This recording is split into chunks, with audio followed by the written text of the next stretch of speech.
چونکہ ذی الحجہ کا مہینہ شروع ہونے والا ہے اور عشرہ ذی الحجہ کا آغاز بھی ہونے والا ہے، اس لیے خیال ہوا کہ کچھ باتیں عشرہ ذی الحجہ کے متعلق عرض کر دی جائیں۔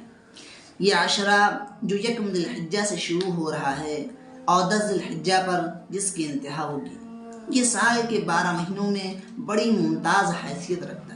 اور پارہ عامہ میں یعنی 30ویں پارے میں یہ جو سورۃ الفجر کی ابتدائی آیات ہیں، والفجر ولیال عشر، اس میں اللہ تبارک و تعالی نے 10 راتوں کی قسم کھائی ہے،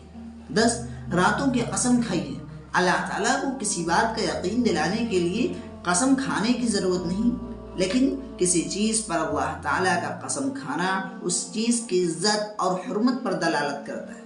تو اللہ تعالیٰ نے اس سورہ فجر میں جن راتوں کی قسم کھائی ہے اس کے بارے میں مفسرین کی ایک بڑی جماعت نے یہ کہا کہ اس سے مراد ذی الحجہ کی ابتدائی 10 راتیں ہیں۔ اس سے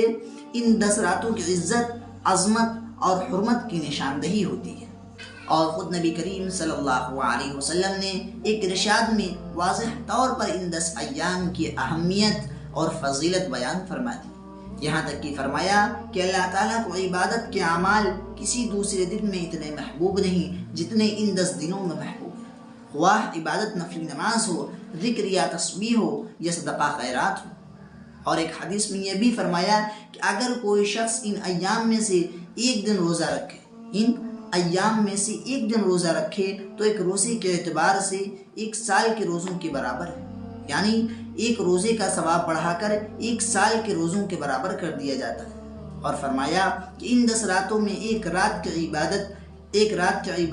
لیلۃ القدر کی عبادت کے برابر ہے، یعنی اگر ان راتوں میں سے کسی بھی ایک رات میں عبادت کی توفیق مل گئی گویا اس کو لیلۃ القدر میں عبادت کی توفیق ہو گئی۔